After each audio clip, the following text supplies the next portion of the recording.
Assalamualaikum warahmatullahi wabarakatuh. Alhamdulillah. Selamat malam para sedulur-sedulur yang saya cintai. Gimana sedulur? Jadi pasca Pilpres 2024 kemarin saya berpikir apakah kemudian karir politiknya Anies Baswedan ini kemudian akan meredup atau bahkan terkubur dan tidak bisa bangkit lagi, teman-teman. Apalagi kemarin sempat sebetulnya ada harapan bahwasanya karir politik daripada Anies Baswedan ini akan bersinar lagi ketika kemudian Partai Demokrasi Indonesia Perjuangan hendak kemudian para elit partainya, ada sebagian elit partainya yang kemudian tertarik kemudian untuk mencalonkan Anies Baswedan ya untuk maju di Pilkada DKI Jakarta. Dan waktu itu memang kemudian sepertinya langkah Anies terhambat, terjegal oleh yang namanya invisible hand ya teman-teman. Dan memang kemudian nggak pantang menyerah, PDIP kemudian berusaha lagi mengusahakan untuk mencalonkan Anies Baswedan di Pilkada Jawa Barat. Lagi-lagi kemudian langkah Anies pun tetap terjegal. Nah, sepertinya ketika saat itu juga kemudian saya berpikir apakah kemudian ini dari akhir daripada karir politiknya Anies Baswedan, sepertinya seakan-akan terkubur ketika kemudian juga kita melihat partai-partai yang dulu selalu mendukung Anies Baswedan dan selalu dekat dengan Anies Baswedan, salah satunya seperti kemudian Partai Keadilan Sejahtera atau PKS, kemudian sepertinya memang agak menjaga jarak ya dengan Anies Baswedan. Dan pasca kemudian pencalonan Anies Baswedan sendiri gagal untuk maju di Pilkada DKI oleh PKS, tampaknya memang hubungan Anies Baswedan dan PKS merenggang. Dan kemudian saya berpikir apakah kemudian seorang Anies Baswedan akan berakhir karir politiknya dengan kondisi yang memang sepertinya di titik terbawah ya Anies Baswedan, berdiri seorang diri. Tapi saya pun seperti dulu sangat menyayangkan kalau kemudian karir politik Anies Baswedan itu terhenti, karena Anies Baswedan ini suatu sosok yang kemudian dia memang politikus yang memang kemudian care ya sama rakyat, betul-betul care, hatinya memang betul-betul care, dan dia memang berdiri sebagai sosok yang independen, sosok yang kemudian memang memiliki basic ilmu pengetahuan yang mumpuni, dan dia juga berdiri sebagai sosok yang nasionalis dan juga religius tengah-tengah. Ini memang sosok yang ideal sebetulnya, tapi kemudian sayang kalau kemudian salah satu putra terbaik bangsa yang memang memiliki kemampuan untuk untuk melakukan bakti kepada tanah Indonesia kemudian memang terkubur ya karir politiknya. Tapi kemudian ketika saat ini harapan itu muncul lagi teman-teman, ketika kemudian Partai Demokrasi Indonesia Perjuangan, salah satu partai terbesar dan partai yang kemudian senior di Republik kita ini, partai yang kemudian lahir di era reformasi, yang kemudian tumbuh besar berkembang jadi partai besar di Indonesia. Saat ini kemudian Partai Demokrasi Indonesia Perjuangan juga mengalami fase krisis ataupun fase titik terendah daripada perjalanan histori, daripada perjalanan politik Partai Demokrasi Indonesia Perjuangan. Jadi yang seperti kita tahu, Partai Demokrasi Indonesia Perjuangan ini dari fase kelahirannya, munculnya di era reformasi teman-teman, suatu partai yang memang kemudian mendapatkan tekanan dari rezim yang berkuasa saat itu, rezim Orde Baru. Dan juga partai pada waktu itu, PDIP ini lahir dikala kemudian mereka belum memiliki kader-kader yang jadi bupati ataupun gubernur, atau bahkan belum memiliki kader yang menjadi anggota DPR ataupun MPR. Dan ternyata kemudian itu pun bisa kemudian dilewati dengan baik oleh Partai Demokrasi Indonesia Perjuangan dengan memenangkan pemilu pertama kali yang diikuti oleh Partai Demokrasi Indonesia Perjuangan. Kemudian Partai Indonesia Perjuangan terus-menerus memimpin leading perolehan suaranya di setiap kali pemilu, baik kemudian pileg ataupun juga pilpres, lalu kemudian calon-calon daripada Partai Demokrasi Indonesia Perjuangan yang kemudian mendominasi. Yang jelas saat ini Partai Demokrasi Indonesia Perjuangan mengalami titik terendah dalam karir politiknya, dan itu tampak dari pilkada serentak ini yang pilkada serentak tahun 2024 yang dilaksanakan di seluruh wilayah Indonesia secara bersamaan. Calon-calon daripada Partai Demokrasi Indonesia Perjuangan yang khususnya di Pulau Jawa bertumbangan, berguguran ya berdasar hasil sementaranya. hasil sementara perhitungan calon PDI Perjuangan yaitu Bapak Andika Perkasa dan Hindar Prianto yang dicalonkan oleh PDI Perjuangan di Jawa Tengah pun saat ini tertinggal jauh ya, tertinggal dalam hitung-hitungan suara sementara dengan calon yang diajukan oleh Kimples yaitu Muhammad Lufti dan Taj Yassin. Juga di Jawa Timur, di sebelah Jawa Tengah, calon yang diajukan oleh Partai Demokrasi Indonesia Perjuangan yaitu Ibu Risma Triharini, mantan wali kota dan Kemensos, juga sepertinya tertinggal jauh dan tampaknya kalah akan dari pasangan yang diajukan oleh Kimples yaitu Khofifah Indar Parawangsa dan Emil Dardak. Begitupun juga kalau di Jawa Barat udah nggak usah diomong lagi, calonnya dari Kimples ataupun dari Partai Gerindra ini ya teman-teman, kader Partai Gerindra terlalu super ya, dari 4 pasang paslon ini cuman lewat satu kali putaran udah selesai, yaitu Bapak Deddy Mulyadi ya teman-teman. Artinya Jawa Barat ini salah satu provinsi yang terpadat dan terbanyak jumlah penduduknya di Indonesia sepertinya ya teman-teman, karena di Pulau Jawa dia terpadat jumlahnya 58 juta ya partai ini Jawa Barat. Lepas kan.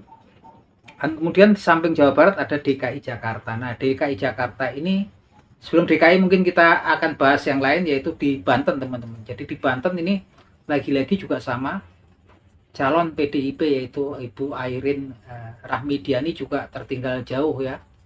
Perhitungan sementara saat ini dari pasangannya Sony Andra yang dicalonkan oleh Koalisi Indonesia Maju Plus.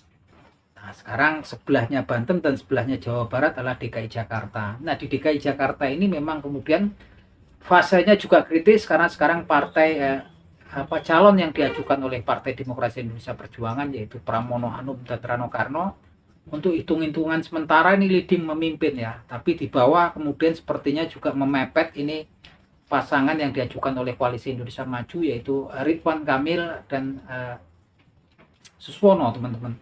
Nah, sini ada faktor yang penting yang saya bilang berkaitan dengan karir politik Anies Baswedan. Ketika kemudian di DKI Jakarta PDIP sepertinya juga tertekan karena di DKI Jakarta ini kemudian kan memang mantan Presiden Indonesia yang dulu juga kader PDIP ini turun langsung gelanggang untuk mengendorse, untuk kemudian mengkampanyekan langsung pasangan yang diusung oleh Kimples. Jadi mantan Presiden kita Joko Widodo turun langsung ya mengendorse tentang Ridwan Kamil dan Suswono. Yang jelas kemudian Anies Baswedan dan para pengikutnya yang disebut sebagai anak abah pun langsung turun gelanggang untuk kemudian membantu daripada pasangan PDIP yaitu Pramono Anung dan Rano Karno, dan mereka bertekad kemudian untuk memenangkan pasangan Pramono Anung dan Rano Karno. Mereka kemudian bahu-membahu dan bekerja sama dengan pengikutnya Bapak Ahok atau Bapak Basuki Cahayapurnama yang sering disebut sebagai Ahoker untuk kemudian memenangkan Pilkada DKI, dan hasilnya memang luar biasa saat ini. Untuk hitungan sementara sepertinya pasangan Pramono Anung dan Rano Karno leading memimpin, dan tidak menutup kemungkinan Pramono Anung dan Rano Karno ini akan menang satu putaran di Pilkada DKI Jakarta teman-teman. Yang mana memang sebetulnya dinyatakan oleh Anies Baswedan ketika bergabung dengan mendukung pasangan yang disokong oleh PDIP ini memang juga nggak asal dukung ataupun mungkin karena kemudian cuman sekedar mendukung gitu aja gitu kan, tapi memang kemudian memang ada salah satu faktor penting di mana Anies Baswedan sepertinya juga tergerak hatinya untuk kemudian membantu masalah yang terjadi yaitu di masa kepemimpinannya ketika beliau menjadi gubernur di DKI Jakarta, yaitu problem masalah penduduk kampung akuarium dan kampung bayam teman-teman. Dan ini memang kemudian diutarakan kepada pasangan Pramono Anung dan Rano Karno bahwasanya memang kemudian mereka pun akan, ketika mereka nanti terpilih, mereka akan berjanji atau berkomitmen untuk menyelesaikan problem-problem ataupun masalah yang masih menggantung pada penduduk dua kampung yaitu kampung bayam dan kampung akuarium.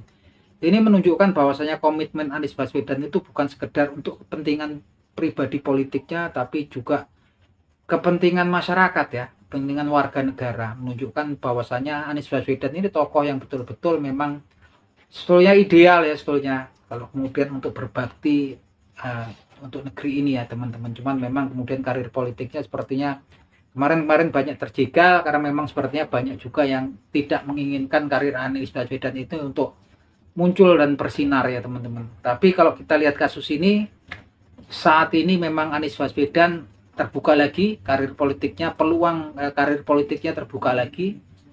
Tapi lagi-lagi Anies Baswedan mengatakan bahwasanya bergabungnya dia dengan paslon yang didukung oleh PDIP bukan semata-mata untuk demi karir politiknya pribadi, tapi semata-mata kemudian untuk memperjuangkan masalah ataupun problem yang sedang terjadi di penduduk Kampung Bayam dan Kampung Akuarium.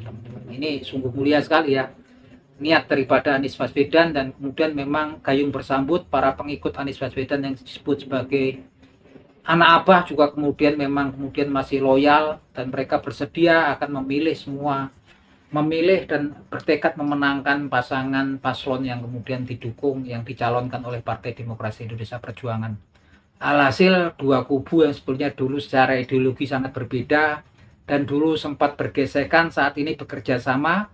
PDIP butuh saat ini dikala memang kondisi terendahnya, kondisi kritis, dia butuh sosok-sosok baru yang memang kemudian bisa konsolidasi, bisa menyusun ulang kekuatannya gitu kan. Kalau nggak kemudian melakukan evaluasi besar-besaran, PDIP pun nggak menutup kemungkinan pastinya akan bermasalah kemudian di kemudian hari. Karena kita lihat ini Pulau Jawa sepertinya kalah semua ya calon-calon PDIP gitu kan. Yang jelas ini PDIP butuh Anies Baswedan, dan juga pastinya juga kalau Anies Baswedan ini berpasangan dengan Ahok, Basuki Cahayapurnama, saya pikir kekuatannya akan sangat besar, dan ini memang salah satu solusi ya untuk kemudian membangkitkan lagi kekuatan Partai Demokrasi Indonesia Perjuangan yang saat ini mulai meredup teman-teman. Yang jelas teman-teman, Anies Baswedan pun juga sebagai sosok negarawan, politikus, pas ketika dia bersahabat dengan Partai Demokrasi Indonesia Perjuangan. Jadi posisinya sekarang Anies Baswedan bukan di kanan ataupun di kiri gitu kan. Anies Baswedan posisinya saat ini tengah-tengah, sosok yang kemudian nasionalis religius yang dekat dengan orang-orang nasionalis, tapi juga beliau adalah orang yang religius. Dan ini pas, nggak perlu kemudian bergabung dengan partai-partai lain yang memang setelah mendapatkan suara dari Anies Baswedan, pengikut Anies Baswedan kemudian meninggalkan Anies Baswedan. Anies Baswedan nggak perlu bergabung dengan partai lain pun, berdiri dengan kakinya sendiri. Saat ini banyak kemudian masyarakat Indonesia yang kemudian tetap secara nggak langsung kemudian mendukung Anies Baswedan gitu kan. Kalau kita lihat kan anak abah ini juga bukan wadahnya partai ya, luar biasa sekali anak abah ini kan gitu kan. Yang jelas Anies Baswedan juga sekalipun sehebat ataupun sebaik apapun, dia butuh juga naungan sahabat partai politik. Yang jelas ini memang betul-betul nyata saat ini. Artinya kalau kemudian Pramono Anung dan Rano Karno ini bisa memenangkan Pilkada DKI Jakarta, Anies Baswedan memperoleh tempat sendiri baik di mata Partai Demokrasi Indonesia Perjuangan, begitu juga di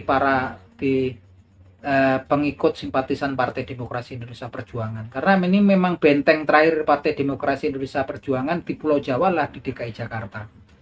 Dan nggak menutup kemungkinan kalau kemudian pasangannya Pramono Anung dan Rano Karno menangkan Pilkada DKI Jakarta, artinya kemudian yang disebut kandang banteng itu sekarang saat ini bukanlah Jawa Tengah lagi, bisa berpindah ke DKI Jakarta gitu kan.